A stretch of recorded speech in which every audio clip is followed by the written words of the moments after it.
സ്ത്രീകൾക്കും കുട്ടികൾക്കുമെതിരായ അതിക്രമം അടിയന്തര പ്രമേയമായി സഭയിൽ ഉന്നയിച്ച പ്രതിപക്ഷം ഇരയ്ക്കൊപ്പം നിൽക്കുന്നു എന്ന് പറയുന്ന സർക്കാർ വേട്ടക്കാർക്കൊപ്പം കിതയ്ക്കുന്നുവെന്ന് കെ രമ കുറ്റപ്പെടുത്തി. സർക്കാർ വിഷയം ലാഘവത്തോടെയാണ് കൈകാര്യം ചെയ്യുന്നത്. മുഖ്യമന്ത്രിയോട് ആവശ്യപ്പെട്ട മറുപടി വീണ ജോർജ് നൽകിയത് ഇതിന് തെളിവെന്നും രമ ചൂണ്ടിക്കാട്ടി. വാളയാറിലെ ഒരു അമ്മ തന്റെ 2 പെൺകുട്ടികളെ 9ഉം 13ഉം വയസ്സായ 2 പെൺകുട്ടികളെ കെട്ടിത്തൂങ്ങിയിട്ട് നീതിക്ക് വേണ്ടി നടക്കുകയാണ് സാർ. ഈ കേരളത്തിൽ, ഈ ഇടതുപക്ഷം ഭരിക്കുന്ന കേരളത്തിൽ ആ അമ്മയ്ക്ക് നീതി വാങ്ങിക്കൊടുക്കാൻ വേണ്ടി കഴിഞ്ഞോ സാർ നിങ്ങൾക്ക്? വണ്ടിപ്പെരിയാറിൽ 6 വയസ്സുള്ള പെൺകുട്ടി, ലയങ്ങളിൽ താമസിക്കുന്ന ഈ കുട്ടികളുടെയൊക്കെ ഒരു അവസ്ഥ വളരെ ദയനീയമാണ് സാർ.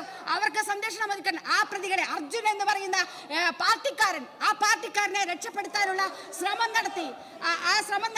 അദ്ദേഹത്തിന് ഒരാളെ പോലും അറസ്റ്റ് ചെയ്യാൻ സാധിച്ചില്ല. എന്തൊരു ഗതികേടാണ് സാർ ഈ കേരളത്തിൽ ഉണ്ടാകുന്നത്. ഒരു പ്രമുഖയായ നടി ആക്രമിക്കപ്പെട്ട കേസിൽ കോടതിയുടെ സേഫ് കസ്റ്റഡിയിലിരിക്കുന്ന മെമ്മറി കാർഡും അതിന്റെ വിവരങ്ങളും കൂടി പുറത്തു പോകുന്ന ഒരു നാടായി കേരളം മാറുകയാണ് സാർ.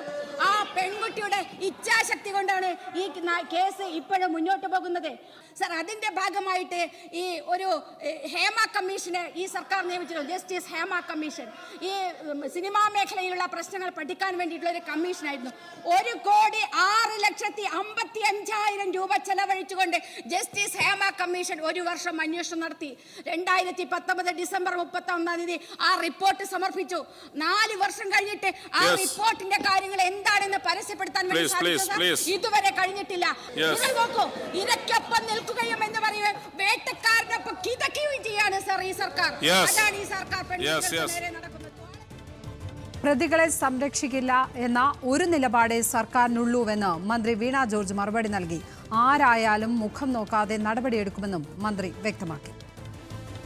സ്ത്രീകളുടെയും അല്ലെങ്കിൽ സ്ത്രീകൾക്കും കുട്ടികൾക്കും എതിരെയുള്ള അതിക്രമങ്ങൾ സംബന്ധിച്ചാണ് സാർ. ഇത് സംബന്ധിച്ച് ഒരു കാര്യം അസന്നിഗ്ധമായി ഉറപ്പിച്ചു പറയാനായിട്ട് ആഗ്രഹിക്കുക. ഇതിൽ സർക്കാരിന് ഒരു നിലപാടേ ഉള്ളൂ.